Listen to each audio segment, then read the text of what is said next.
Il y a un profil de femme que je vois souvent, et peut-être que vous allez vous reconnaître dedans. Ce sont des femmes qui extérieurement ont une situation stable.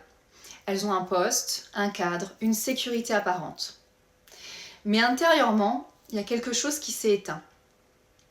Alors au début, quand elles ont pris le poste, il y avait de l'envie, de l'ambition, de l'élan. Et petit à petit, quelque chose s'est effrité. Elles ont commencé à perdre leur motivation. Elles ont passé de plus en plus de temps devant leur ordinateur sans avoir vraiment d'énergie. Elles n'ont plus eu envie. Elles se sont mises à procrastiner, à se sentir frustrées et elles ne se sont plus vraiment projetées dans leur quotidien, dans leur travail. Et parfois, elles ont même commencé à se dire qu'elles perdent quelque chose d'elles-mêmes sur cette route.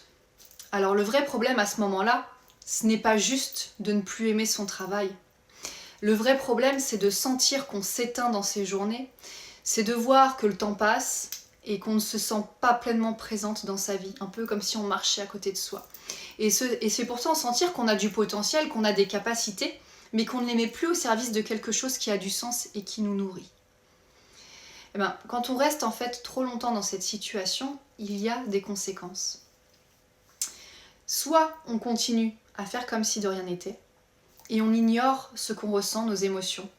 On va minimiser, on tient, coûte que coûte, on serre les dents, et dans ce cas, on risque d'aller vers une forme d'épuisement de plus en plus forte, parfois même jusqu'au burn-out.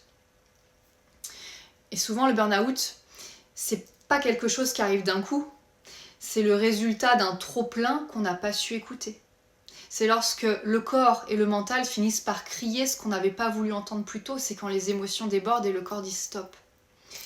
Donc, soit on choisit d'écouter maintenant ce que ces émotions sont en train de nous dire, et c'est pas pour culpabiliser, c'est pas pour se juger, c'est pour reconnaître simplement qu'il y a quelque chose en nous qui ne va plus et qui mérite d'être regardé sérieusement. Parce que dans tous les cas, si on ne fait rien, eh bien on ira quand même à l'épuisement si on reste dans cet état et il y aura quand même un travail à faire sur soi plus tard. Simplement, le travail qu'on fera plus tard, il sera dans un état où on est plus abîmé, plus fatigué et ça sera plus douloureux. Alors que si on choisit de s'écouter dès aujourd'hui, d'écouter ce qui se passe, eh bien on peut commencer le travail avant d'en arriver à cet état extrême. Alors, en quoi ça consiste exactement ? Eh bien d'abord, il faut retrouver de la clarté. Il faut comprendre ce qui ne nous convient plus aujourd'hui, ce qui nous éteint, et au contraire, voir ce qui pourrait remettre du mouvement. Ensuite, on reconstruit l'énergie, la motivation et la confiance. Parce qu'on ne retrouve pas de l'élan juste en disant qu'il faut se secouer. Non, quand on s'est abîmé dans une situation trop longtemps, il faut se reconstruire. Et puis, il faut aussi arrêter de rester seul avec ça. Parce que si on se travaillait seul, eh ben, on le ferait déjà depuis longtemps et on n'en parlerait plus, ça serait réglé. On avancerait tout simplement avec des vidéos YouTube, des podcasts ou des contenus inspirants. Mais la réalité, c'est que comprendre, ça ne suffit pas toujours. On a besoin d'un cadre, d'un miroir et d'un accompagnement pour voir plus clair, pour reprendre confiance et pour poser de vraies actions.